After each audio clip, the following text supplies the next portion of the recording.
Today's episode is episode 207, and today's episode is called The Myth of Sisyphus.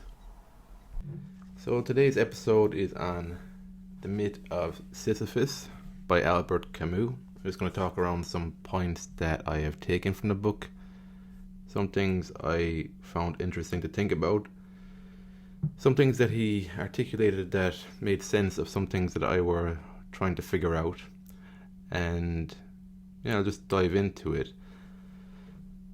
I'm just going to quote some things from the book and just talk around it. So, there's a great quote here. A profound thought is in a constant state of becoming. It adopts the experience of a life and assumes its slope. So it's funny that I read this quote, this part of the book, after I had a discussion with someone around asking the bigger questions of life. So I was saying that I don't think people in general are asking deeper questions because they don't know how to ask a deeper question without engaging your analytical mind with that. In my experience, it's asking guiding questions of your life. They help you to orient yourself in life, and it will determine what you pay attention to and what you're prioritizing and valuing in your life experience.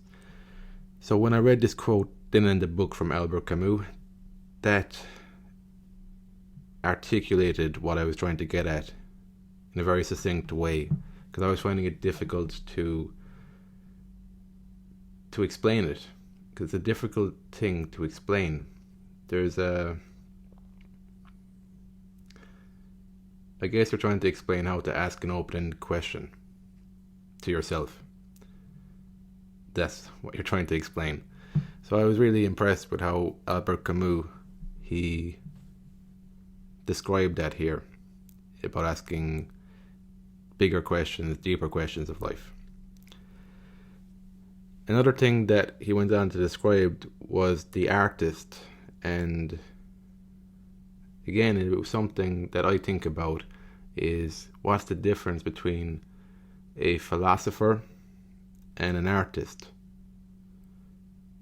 And I've always felt that it was something in the self-expression piece and the applying your insights to reality, actually seeing the implications of your philosophy play out in reality. So philosophy isn't approached as just simply thought experiments to understand life on just a purely theoretical level, metaphysical level, but it's engaging in philosophy as a way to experiment with how you engage with your life. So he had a quotation here. He was talking about Dostoevsky. So he said Dostoevsky illustrates the consequences that such intellectual pastimes may have in a man's life, and in this regard he is an artist.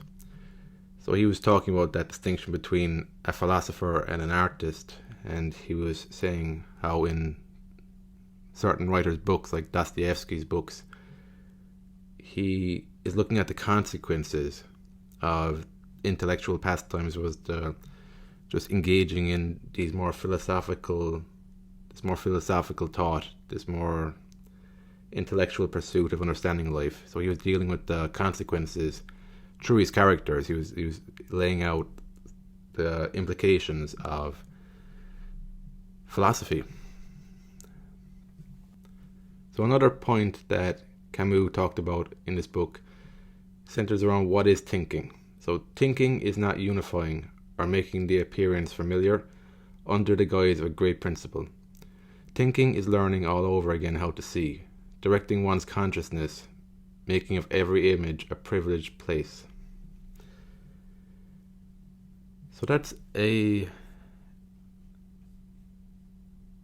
interesting way of putting it. So when I thought about that in relation to my own life, like why do I engage in my intellectual pursuits? Like what do I get from it? What is it? Because it isn't about, it hasn't been about stuffing my head with knowledge. I couldn't think of anything more laborious and boring to do. It's been more about unlearning the things that I have believed to be true, and getting a clearer picture on my reality. That's what thinking is to me. So that the quotation from the book here makes sense to me. I think when you approach thinking as something that you use to explain everything, so here, like, thinking is not unifying or making the appearance familiar under the guise of a great principle. That for me means that would be somebody looking at thinking as a way to create a tangible principle that unifies and explains everything. And that is in contrast to thinking is learning all over again how to see. So it's the latter part where I also put weight on thinking as something that is pleasurable and gives you a clearer picture on reality. The former part, thinking as unifying and making something familiar under a great principle, I think that has its use in the world, but it isn't. I suppose it isn't where the pleasure is derived from an intellectual, I think. I think an intellectual values thinking because you're taught all over again how to see. It reconnects you with that sense of yourself that you may have had parts of that as a child growing up. It was innate within you, it was internal within you. It was just this kind of feeling, the sensation feeling that starts to get covered up through layers of conditioning as you get socialized. So the next part that I want to pick up on this book, he talked about preaching. So he said it's futile to be amazed by the apparent paradox that leads thought to its own negation by the opposite path of humiliated reason and triumphant reason. From the abstract god of Husserl to the dazzling god of Kierkegaard, the distance is not so great. Reason and the irrational lead to the same preaching. So just that final part, reason and the irrational lead to the same preaching. I've seen that in my reality too. So it's like the church of reason and the church. So you'll see this way of operating in the world from people who will lead you to believe that they are driven purely by reason, and people who will lead you to believe that they're driven by something higher. There's a higher purpose to their life. There's like a higher power guiding them. I would be more inclined to go in the middle ground on this. I think when you're on either side of the spectrum here, it leads to preaching. So if you are someone who is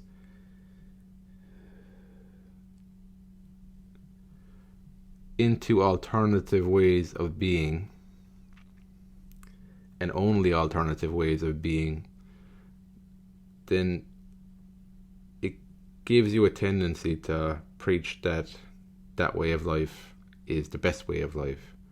It's the antithesis of these people who are led purely by reason and are living in their heads.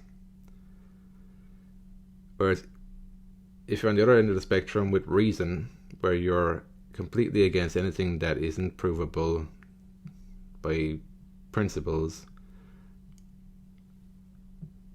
and is mainly based on feeling and intuition, then again that leads to a preaching way of operating, where you're preaching against a certain way of life, certain way of being, in favor of reason, without considering what feeling is guiding your need to have reason everywhere in your world.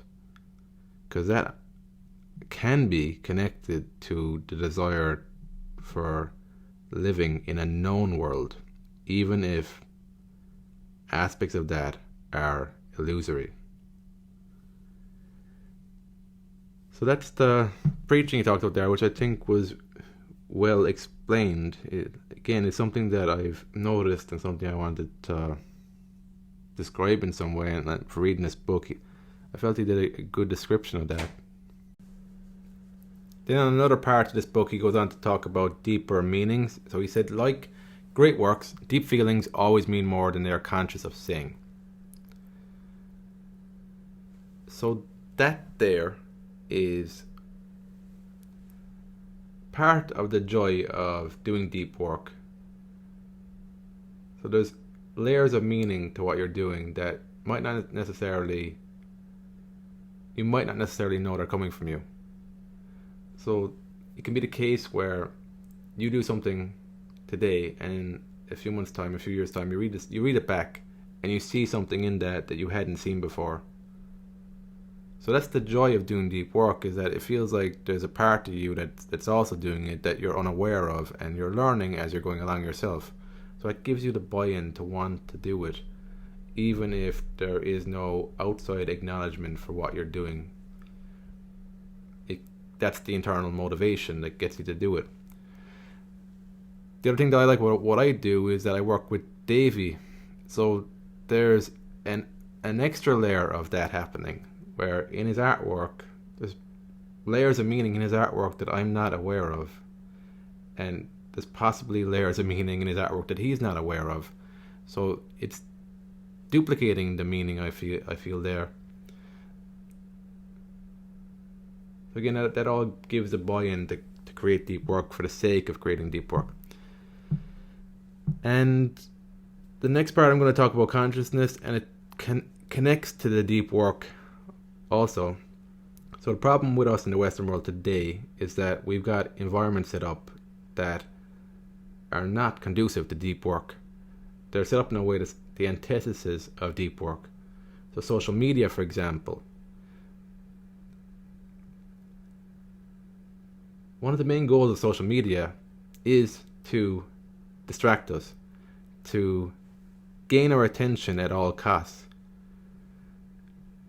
And the problem is, on an individual level, when you've got an environment in place that is looking to get your attention at any cost, then when it does get your attention, it's getting a load of people's attention. So it's like a mass. It's a plan to gain the attention of a mass of people. Then you just become like a cog in the machine there, and your attention is no longer that valuable. It's siphoning off your attention, and that attention becomes valuable in their context when you've got thousands of people attention. That's when it starts to become valuable. When you think about it on an individual level, though, it's devaluing your attention when your attention is being siphoned off to things like that. And it's a tricky process, because part of that is down to when you're distracted all the time, it becomes a habit, and it becomes harder and harder to focus. Another part of it is addiction. Like when you've got feelings within you that you're uncomfortable feeling, you'll do anything that will get you to avoid feeling those feelings, distract you from them. So it plays into our addictions and our lack of discipline to focus. So that's the tricky part to this here. Like the way I think about it, deep work here is connection. It gives you connection and a sense of meaning. Whereas the distractions is like it plays into addiction and just this sense of numbness and meaninglessness to things. And it's quite paradoxical, because in the stuff I'm reading and talking about in this podcast, I think even one of the premises of this book is that when you realize that life is meaningless, there's a certain freedom in that. So I think when you create a meaning that's your own story and you're really identified with that, there's a lack of freedom in that. So it's quite paradoxical, and some of the ideas I'm exploring is just how the meaninglessness of life helps to free you from this kind of illusion that there is a meaning to life. So I'll just go on to the next point with consciousness, which tied into that there. So he said the word consciousness does not imply any idea of finality. It is taken in its sense of direction. Its only face value is topographical. So this also connects to the world of personal development and goal setting and being attached and identified to your goals. Over the years, I've met coaches who are set up on helping people achieve their goals. And that's all well and good, but some of the coaches I've met over the years, it felt like they're setting up their clients to be identified with their goals, so that it felt like all or nothing, and it completely overlooked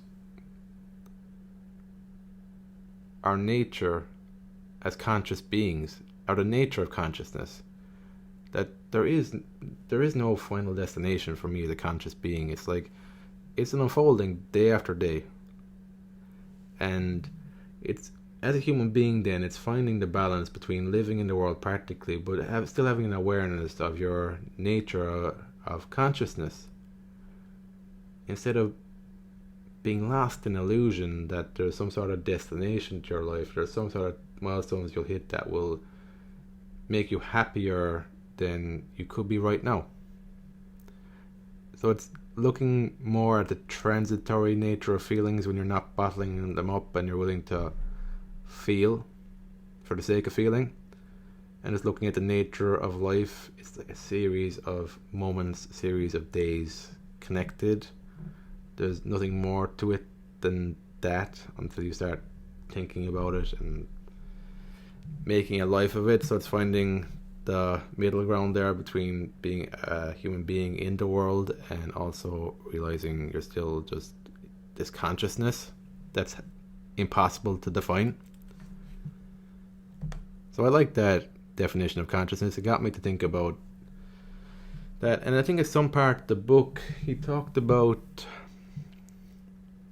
so there's another quote here: consciousness does not form the object of its understanding, it merely focuses.